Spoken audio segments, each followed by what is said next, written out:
The rain tapped gently against the windows of the community center as Renee Johnson finished organizing the art supplies.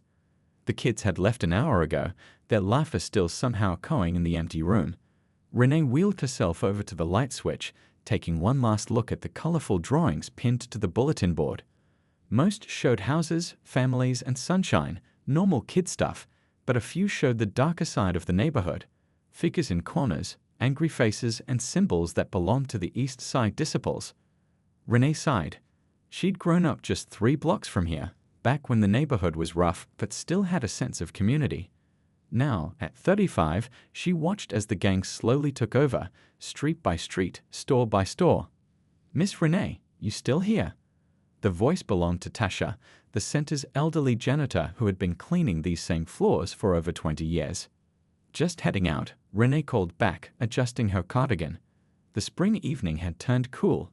"Don't stay too late yourself." "Child, I've been walking these streets longer than those boys with their pants hanging low have been alive. They don't scare me none," Tasha said with a laugh that didn't quite reach her eyes. "But they scared everyone else, and they should. The East Side disciples weren't just another neighborhood gang. They ran guns, drugs, and had connections across 3 states. They were organized, brutal, and growing." Renee wheeled herself down the ramp at the side entrance. Her hands were calloused from 18 years in the wheelchair, a result of a car accident when she was 17 that had taken her ability to walk and both her parents in one terrible night. At least, that's what her record said. That's what everyone in the neighborhood believed. The truth was far more complicated. As Renee turned down Maple Street, she felt her phone vibrate in her pocket. The screen showed a text from Aunt Linda, the code name for her FBI handler. "Family dinner Sunday? Haven't seen you in weeks." Translation: report needed. Communication too infrequent. Renee typed back, "Sorry, being busy with the kids' art show. Will bring photos." Translation: information coming. Evidence collected. She put her phone away quickly as she noticed 2 young men across the street watching her. They wore the red bandanas of the disciples. One nodded at her, almost respectfully. She gave a small wave back. To them, she was just the lady from the community center, the one in the wheelchair who helped their little brothers and sisters after school. That's exactly what she needed them to think. 18 months ago, when the FBI had decided to target the East Side disciples' leadership, they needed someone who could go unnoticed. Someone who could gain access to the community without raising suspicion. That's when Special Agent Renee Johnson volunteered. Her idea was unconventional: use her actual disability as part of her cover. Her supervisors were skeptical at first, but Renee knew something they didn't. People often overlooked those with disabilities. They spoke freely around her, as if her wheelchair somehow affected her hearing or her intelligence. Their mistake, her advantage. Renee had grown up in a similar neighborhood in Chicago, had actually been an athlete before a training accident damaged her spine during her 2nd year at Quantico. Rather than leaving the bureau, she'd pushed through rehabilitation, retrained, and became one of their most valuable analysts. When the opportunity for fieldwork came, she fought for it. Now, as she wheeled up to her small apartment building, she noticed the security camera she'd installed was tilted slightly. Someone had been checking out her place. Probably just kids, but she couldn't take chances. She kept her expression neutral as she entered the building. Inside her apartment, Renee followed her usual routine, checking for signs of intrusion, then securing the door. Only then did she allow herself to become Agent Johnson again. She moved to the specially modified closet, pressing her thumb against what looked like an ordinary electric outlet. A hidden compartment slid open, revealing a secure laptop and a small handgun. Tonight, she needed to compile her notes. The gang was planning something big. She'd overheard Tyler, one of the younger members who helped at the center sometimes, talking about a shipment coming in. Weapons, most likely, based on the fragments of conversation she'd caught. As she worked late into the night, organizing evidence and sending encrypted reports, Renee knew she was getting closer. Closer to the inner circle, closer to the evidence they needed for arrests, closer to danger. But this was the jog she'd fought so hard to do. From her window, she could see the street corner where 3 gang members now stood, passing something between them. They had no idea that the quiet woman in the wheelchair, the one they barely noticed, was watching their every move. and taking notes. The community center lights flickered as Renee gathered her things. The rain had picked up, drumming against the roof and windows. Only a few kids had shown up for the after-school program today because of the weather, and they'd all been picked up early. Now it was just Renee, alone with the sound of rain and the occasional rumble of thunder. She checked her watch, 7:30. Later than she usually stayed. The neighborhood wasn't safe after dark, especially these days with the East Side disciples expanding their territory. She hurried to finish putting away the art supplies, her wheelchair moving smoothly across the worn linoleum floor. As she reached for the light switch, the front door swung open. 3 men walked in, bringing the smell of rain and cigarettes with them. Renee recognized them immediately, members of the East Side disciples. The tallest one, with a scar above his right eyebrow, was Dian. The one with the gold chain was Rick. The third, shorter but with arms thick with muscle, was known as Taz. All 3 wore the gang's colors, subtle but unmistakable. Renee's heart raced, but her face remained calm. "We're closed," she said, her voice steady despite the fear building inside her. "Center opens again tomorrow at 3. Dian smiled, but his eyes stayed cold. "We ain't here for no programs, Miss Renee." He knew her name. "That wasn't good. We just wanted to talk to you about some things we've been noticing." Rick moved to block the side door, her usual exit. Taz wandered around the room, picking up children's drawings and looking at them with fake interest. "There's been some new faces around here," Dian continued, leaning against the wall. "People we don't know coming to your little art classes and reading groups." Renee shrugged, plain confused. "Kids from the neighborhood. Some parents from the apartment complex down on Pine Street." "Nah, not the kids," Rick cut in. "The adults, like that tall dude with the glasses who was here yesterday. Never seen him around before." That would be Anthony, a fellow FBI agent who had stopped by with a coded message from her handler. A mistake, having him come directly to the center. Renee had said as much. "He's a volunteer from the university," Renee lied smoothly. "Helps with the reading program sometimes." Taz had made his way behind her desk, looking at the papers there. "You sure got a lot of volunteers lately." The threat was clear, even if they were smiling. The gang didn't like strangers in their territory, especially not when they were expanding operations. "Times are hard," Renee said, wheeling herself toward the main door, trying to look nervous but not terrified. "We take help where we can get it." Dian stepped in front of her, not exactly blocking her path, but making it clear the conversation wasn't over. "You know, Miss Renee, this neighborhood is changing, getting more dangerous. Woman like you, all alone in that chair," he gestured at her wheelchair, "might need some protection." The classic protection racket. Renee had been expecting this. The gang had already gotten most of the local businesses to pay up. "I appreciate your concern," she said quietly, "but I don't have any money. The center barely stays open as it is." "Money ain't always what we need," Rick said, moving closer. "Sometimes we just need people to keep their eyes open. Tell us who's coming around, what they're asking about." "Or keep their eyes closed," Taz added with a chuckle. "When things happen that don't concern them." Renee swallowed hard, playing her part. "I just run art programs for kids, that's all I do." Dian squatted down, bringing his face level with hers. His breath smelled of mint gum, trying to cover the cigarettes. "See, that's what I like about you, Miss Renee. You know your place, not trying to be no hero." His voice dropped lower. "But just so we understand each other, if the wrong people start coming around here, asking the wrong questions, that's gonna be a problem. For everyone." He stood up and nodded to the others. They headed for the door, but Taz stopped and placed something on her desk. A small red bandana, the gang's symbol. "Keep that," he said. "Let folks know you're under our protection now." After they left, Renee sat in the silent room for nearly 10 minutes, making sure they were really gone. Her hands shook slightly as she pulled out her phone and sent a text to Aunt Linda. "Weather getting bad. Might need an umbrella soon." Code 4. Situation escalating. May need extraction. The reply came quickly. "Weather report says it'll clear up. Stay dry for now." Translation: continue the mission. We're monitoring. Renee pocketed her phone and stared at the red bandana on her desk. They were watching her now, which made her job harder, but also meant she was getting closer to their operation. As she finally left the center, wheeling herself home through the rain, She knew things would only get more dangerous from here. Every shadow seemed to hide someone watching. Every car that drove by too slowly made her heart skip. But beneath the fear, there was something else: determination. She'd worked too hard and come too far to back out now.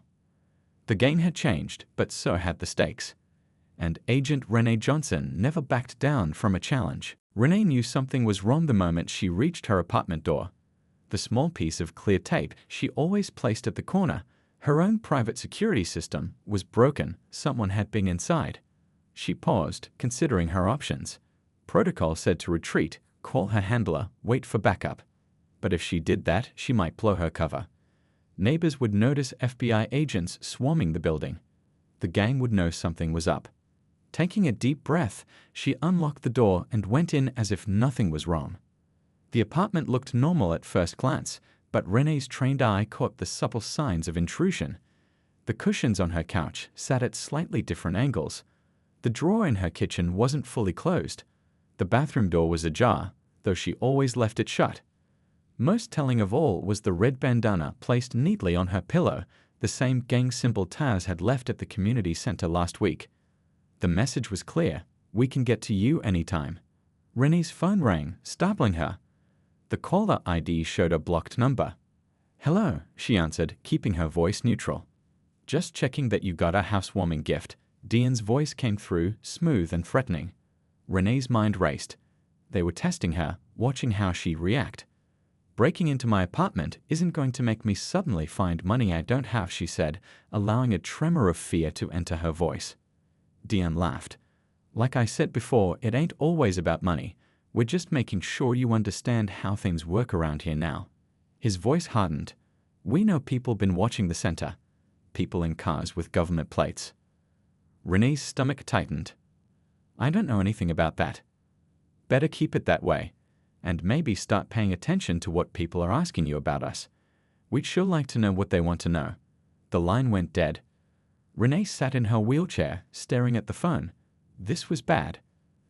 The gang was getting suspicious, and her handler wanted her to push forward with gathering intelligence on the upcoming weapons deal.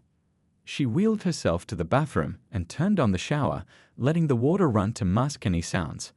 Then she carefully removed the back panel of her wheelchair, a hiding spot not even the FBI knew about, and pulled out a small notebook where she kept her real notes, the ones too dangerous to report electronically. The weapons shipment was coming in 3 days. The gang was expanding fast, taking over territory from smaller crews, and something big was happening at the abandoned factory on 23rd Street. She'd overheard Taz talking about it when he thought she couldn't hear. There was a knock at her door. Renee quickly replaced the panel on her wheelchair, stuffed the notebook under the bathroom sink, and wheeled herself to the door. Looking through the peephole, she saw Lena, a 16-year-old girl from the community center. Miss Renee. Lena's eyes were wide with worry when Renee opened the door. I saw those men coming out of your building earlier. The disciples. Are you okay? I'm fine, honey, Renee said, ushering the girl inside. What are you doing here so late? My brother George sent me to warn you. He said they've been following you for days now. Everywhere you go. Lena twisted her hands nervously. He said they think you might be a snitch or something. George was 19, trying to stay clear of the gang, but knew many of its members from school. If he was sending warnings, the situation was worse than Renee thought. Thank you for telling me, Renee said calmly, though her heart was pounding. But you shouldn't have come here after dark. It's not safe. Nowhere's safe anymore, Lena whispered. After making sure Lena got home safely, watching from her window as the girl's father met her at the corner, Renee received another text from her handler. Family emergency. Need to meet tomorrow. Renee texted back. Too risky. Being watched. The reply came quickly. Not optional. Too close to back out now. Renee closed her eyes, exhaustion washing over her. The walls were closing in. The gang watching her every move. Her handler pushing for results. And somewhere in the middle, innocent kids like Lena and her brother caught in the crossfire. That night, she woke to the sound of a car idling outside her window. When she looked out, she saw Dion sitting in a black SUV, staring up at her apartment. He raised his hand in a mock salute when he spotted her, then drove away. She didn't sleep again that night. Instead, she sat by the window, gun hidden under a blanket across her lap, watching the street below and wondering how much longer she could keep this up before something broke, the case, her cover, or maybe even her. Renee's phone rang just as she was finishing up at the community center. The caller ID showed it was Lena's mother, Rosa. "Miss Renee." Rosa's voice trembled. "It's about Deshawn. He's in the hospital." Renee's heart sank. 14-year-old Deshawn was one of her favorites of the center. Bright, funny, with a talent for drawing that could take him places if he got the chance. "What happened?" Renee asked, already wheeling herself toward the door. "They beat him," Rosa whispered. "The disciples. They wanted him to carry packages for them. He said no." 20 minutes later, Renee pushed her wheelchair through the hospital doors. The antiseptic smell brought back memories of her own time in a hospital bed, learning that she would never walk again. But this wasn't about her. This was about Deshawn. She found his room easily enough. Rosa sat beside the bed, holding her son's hand. Deshawn's face was swollen, one eye completely shut, his lip split. His right arm was in a cast. "Hey, tough guy," Renee said softly, moving to the other side of the bed. Deshawn tried to smile but winced instead. "Hey, Miss Renee. You want to tell me what happened?" she asked, though she already knew. "It was Taz and some others," Deshawn said, his voice raspy. "They caught me walking home from basketball practice. Said it was time I started earning. Wanted me to take packages to buyers on the west side." He looked away. "I told them my mama would kill me if I got mixed up with them. So they did this instead," Renee finished for him. Deshawn nodded slightly. "They said next time would be worse. That they'd go after my little sister too." Renee felt something snap inside her. For 18 months, she'd been patient, gathering evidence, following protocol. But seeing Deshawn like this, it changed things. These weren't just criminals she was tracking. They were predators going after kids she cared about. After promising to check on Deshawn tomorrow, Renee wheeled herself out of the hospital. The evening air was cool against her face, which felt hot with anger. She found a quiet corner of the parking lot and pulled out her secure phone to call her handler. "This is Johnson," she said when the call connected. "We need to move up the timeline." "That's not possible," her handler, Agent Wilson, replied. "We don't have enough to make the RICO case stick. We need to connect the weapons shipment directly to the leadership." "They're recruiting kids now," Renee hissed, baiting them when they refuse. "A 14-year-old boy is in the hospital because of these animals." "I understand you're upset." "No, you don't understand," Renee cut him off. "Deshawn could have been killed, and he won't be the last. We know the shipment is coming in 2 days. That's our chance to catch them red-handed. And blow 18 months of undercover work if it goes wrong," Wilson countered. "We need to stick to the plan, build the case properly. While more kids get hurt, while they take over the entire neighborhood." Renee's voice rose. "The longer we wait, the more power they have." "Lower your voice, Agent Johnson," Wilson warned. "You're too emotionally involved. Maybe it's time we pulled you out." "Don't you dare," Renee said, suddenly quiet but intense.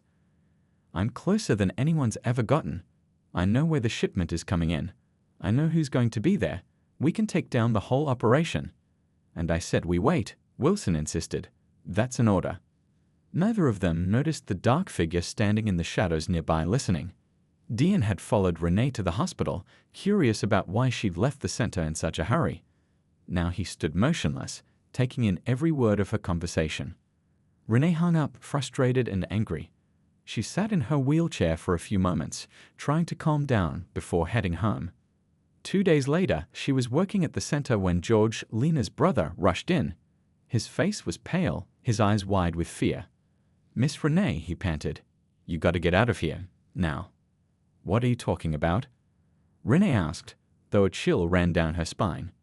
"Dean's been telling everyone you're a Fed," George whispered. "He says he heard you talking to your handler at the hospital. They're coming here, Miss Renee. They're coming for you." As if on cue, a black SUV pulled up outside the center. Renee saw Taz get out, followed by 3 other gang members she didn't recognize. They weren't bothering to hide the guns tucked into their waistbands. "Go out the back," Renee told George, her mind racing. "Call this number." She scribbled Wilson's emergency contact on a piece of paper. "Tell them Agent Johnson needs immediate extraction." Code red. George nodded and ran for the back door as Renee wheeled herself toward the front, preparing to face what was coming and buy enough time for help to arrive. The community center had never felt so small. Renee positioned her wheelchair behind her desk, trying to look calm as the front door swung open. 6 men walked in, led by Dean. His usual smile was gone, replaced by cold, hard anger. Behind him came Taz and Rick, plus 3 guys Renee had seen around the neighborhood but never met. All of them moved with the confidence of men who were used to scaring people. "Lock the door," Dean told one of them without taking his eyes off Renee. The click of the lock echoed in the quiet room. "Afternoon, gentlemen," Renee said, her voice steadier than she felt. "The center's closed today for cleaning." Dean walked forward slowly, stopping just in front of her desk. "You know, I've been trying to figure you out for weeks now. Something just didn't fit." He leaned forward, placing his hands on the desk. "The way you talk sometimes, too educated for someone just running an after-school program. The way you watch everything, remember everything." Renee said nothing, just held his gaze. "Then I hear you at the hospital," Dion continued, talking about agents and handlers and Recio cases. He shook his head. "That's when it all made sense. The wheelchair was perfect cover, wasn't it? Who'd suspect the disabled lady?" "I don't know what you're talking about," Renee said calmly. "I was at the hospital visiting Deshaun, the boy your friend Taz put there." Taz stepped forward. "Don't try to change the subject. We know what you are." "And what's that?" Renee asked. "A Fed," Dion spat the word. "FBI, right? Been spying on us this whole time." The room grew tense. The men spread out, surrounding her desk from all sides. Renee glanced at the clock on the wall. 5 minutes since George had left.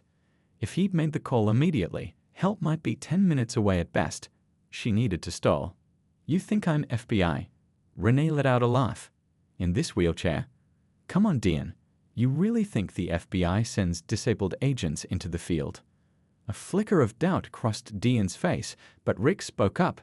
"Man, I heard her on the phone. She called herself Agent Johnson, said something about a weapon shipment." Dean's eyes narrowed. "The shipment tomorrow night. That's what this is about, isn't it? You've been feeding information to the feds." "I run an after-school program," Renee insisted. "I help kids with homework and art projects. That's all." "Search the place," Dean ordered. 2 men immediately began opening drawers and cabinets. Renee watched them, her mind racing through options. Her gun was hidden in a compartment in her wheelchair, but reaching for it now would only escalate things. 6 against 1 were bad odds, even with her training. Her best chance was to keep them talking until backup arrived. "You're making a mistake," she said, "and tearing apart a place that helps kids in your own neighborhood. Is that really what the disciples stand for now? Threatening women in wheelchairs and destroying community centers." "Don't try that guilt trip," Dean snapped. "Not when you've been working to put us all away." One of the men searching the art supply closet called out, "Nothing here, boss."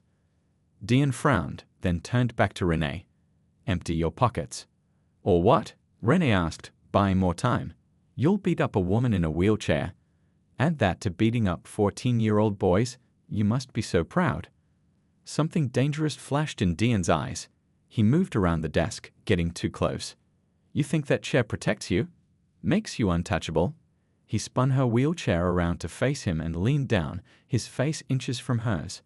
"Nothing's gonna protect you if you've been setting us up." Renee looked him straight in the eyes. "I'm not afraid of you, Dean." And she wasn't. Not anymore.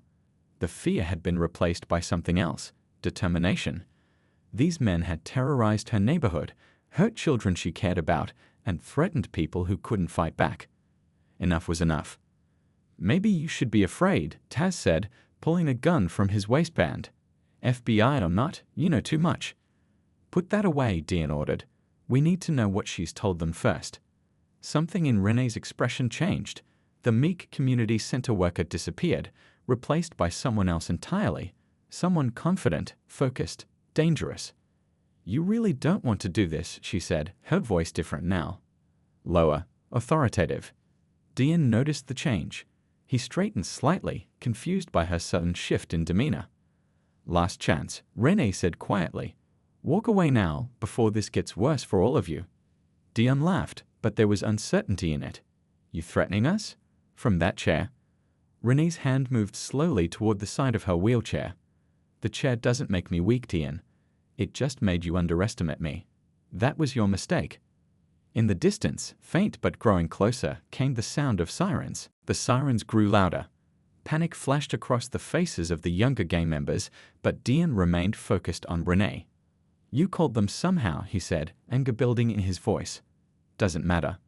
By the time they get here." "You'll what?" Renee asked, her hand now resting on the side of her wheelchair. "Add assaulting a federal officer to your charges. That's 20 years minimum." Taz stepped forward, gun still in hand. "We're not going to prison." "Put the gun down," Dion ordered, suddenly looking uncertain. "We need to think." But Taz wasn't listening. His eyes were wild, desperate. "She knows about the shipment. Everything's ruined if she talked." The room grew tense as Taz raised his gun, pointing it at Renee. Time seemed to slow down. What happened next would later become a training video at Quantico. In one fluid motion that no one expected from a woman in a wheelchair, Renee's hand pressed a hidden button on her chair. A compartment in the armrest popped open. Before anyone could react, she had a gun in her hand. "Federal agent," she shouted, her voice commanding the room. "Everyone on the ground now." The confusion that followed gave her the seconds she needed. As Taz hesitated, surprised by her transformation, Renee fired, not at him, but at the gun in his hand. The shot was perfect, knocking the weapon from his grip. He yelled in pain, clutching his hand. "I said on the ground," Renee repeated, swinging her gun to cover the others. "Next one won't be so nice." Two of the younger gang members immediately dropped to their knees, hands raised. Rick backed toward the door, looking for an escape. Dion stood frozen, staring at Renee with a mixture of shock and growing understanding. "You really are FBI," he said, almost to himself. "Special Agent Renee Johnson," she confirmed, keeping her gun steady. 8 years with the Bureau. And yes, the wheelchair is real. Doesn't make me any less effective, as you're learning." The sirens were right outside now. Through the windows, blue and red lights flashed as vehicles screeched to a halt. "Last chance," Renee said. "On the ground, or this gets much worse for all of you." Dion slowly raised his hands, but didn't kneel. "You've been playing us this whole time." 18 months, Renee nodded. "Building a case that will put the East Side disciples away for good." Her eyes hardened. "No more recruiting kids. No more beating 14-year-olds who just want to stay clean." The front door burst open. FBI agents in tactical gear flooded in, guns drawn, shouting orders. Agent Wilson led them, instantly assessing the situation. "Hands where we can see them." "Down on the ground now," the agents shouted. Within seconds, 5 of the 6 gang members were face down on the floor, being handcuffed. Only Dion remained standing, hands raised, but still staring at Renee in disbelief as 2 agents approached him cautiously. "The wheelchair," he said, shaking his head as they grabbed his arms. It was the perfect cover. "Not a cover," Renee corrected him, finally lowering her gun as her colleagues took control. "Just part of who I am. You saw what you expected to see. Weakness. That was your mistake." As they led Dion away in handcuffs, he looked back at her once more. "How did you do it? How did nobody notice?" "People see a wheelchair and think they know everything about the person sitting in it," Renee said simply. "They don't look deeper. They don't pay attention. It makes them sloppy." The room cleared out as the gang members were escorted to waiting vehicles outside. Agent Wilson approached Renee, concern on his face. "You okay? When we got the emergency call, I thought." "I'm fine," Renee cut him off. "But the shipment is still coming tomorrow. We need to be ready." Wilson nodded. "Already on it. We've got teams in place." He looked around the community center at the children's artwork still hanging on the walls. "You did good, Johnson. 18 months deep cover in your condition. Not many could have pulled that off." Renee's eyes flashed. "My condition is what made it possible. Remember that when you write your report." Outside, neighbors had gathered, watching in amazement as the gang members they'd feared for so long were loaded into FBI vehicles. Among the crowd, Renee spotted Lena and George standing with their mother. George gave her a small nod of respect. In that moment, as Agent Johnson rather than Miss Renee from the community center, she felt both exposed and empowered. Her cover was blown, but her mission wasn't over yet. The biggest fish was still out there, and tomorrow's weapons shipment would be her chance to catch them all. But for the first time in 18 months, she didn't have to hide who she really was. 6 months later, Renee sat in the federal courthouse, her wheelchair positioned at the end of a row of seats. The room was packed with FBI agents, prosecutors, community members, and reporters. Everyone was waiting for the judge to enter and announce the verdicts. Renee smoothed down her navy blue blazer, feeling strange in formal clothes after so many months in jeans and simple shirts at the community center. Next to her sat Agent Wilson, looking tense but hopeful. "You ready for this?" he asked quietly. Renee nodded. "Been ready for 2 years." The door opened and everyone rose as the judge entered. Renee pressed the button on her wheelchair, raising it slightly so she could see better. The weapons bust had been even bigger than they'd anticipated.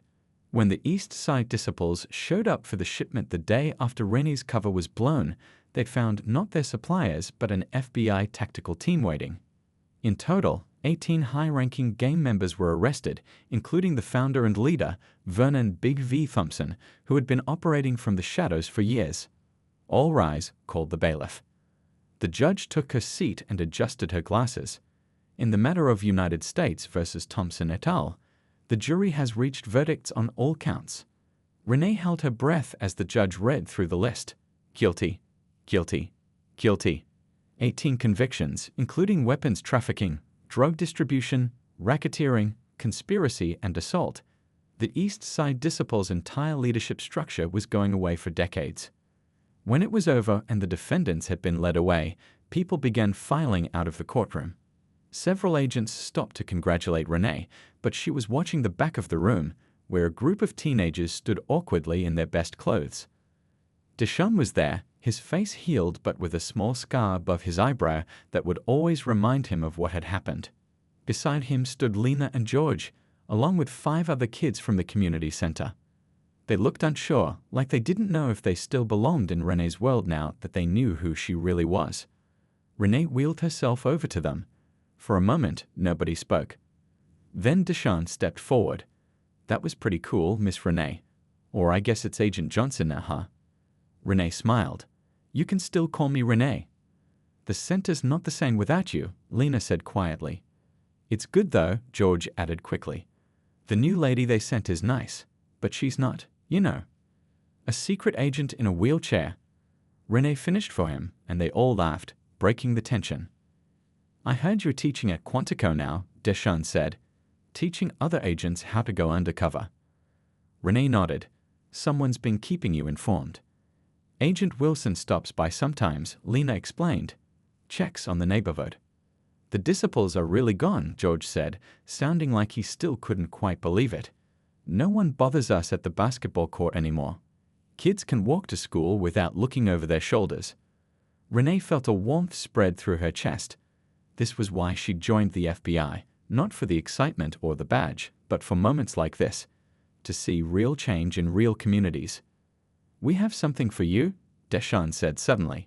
He handed Renee a large envelope. Inside was a drawing he'd made, Renee in her wheelchair, but wearing a superhero cape. Around her were smaller figures of all the kids from the center, looking up at her with big smiles. At the bottom he'd written, "Our hero doesn't need to walk, she just needs to be brave." Renee blinked back tears. "Thank you. This means more than you know." Later, as she left the courthouse, a young female agent approached her. "Agent Johnson. I'm Taylor Chen, just graduated from the academy. They told me you're leading the new undercover training program." She hesitated, eyes flicking briefly to the wheelchair. "I'd really like to be considered for the program." Renee studied her. "It's not easy work. Requires total commitment, quick thinking under pressure." "I know," Agent Chen said. "That's why I want to learn from the best." Renee smiled. "First class starts Monday. Don't be late." As she wheeled herself toward the waiting FBI vehicle, Renee thought about her journey, from the accident that put her in this chair, to the academy where instructors doubted she could make it in the field, to the undercover operation that changed an entire community. Being different hadn't been her weakness. It had been her strength all along. And now she would teach others what she had learned. That sometimes the most effective agent was the one no one suspected, the one people underestimated, the one hiding in plain sight. The wheelchair rolled smoothly across the courthouse plaza, carrying a woman who had proven that heroism comes in many forms, and sometimes on wheels.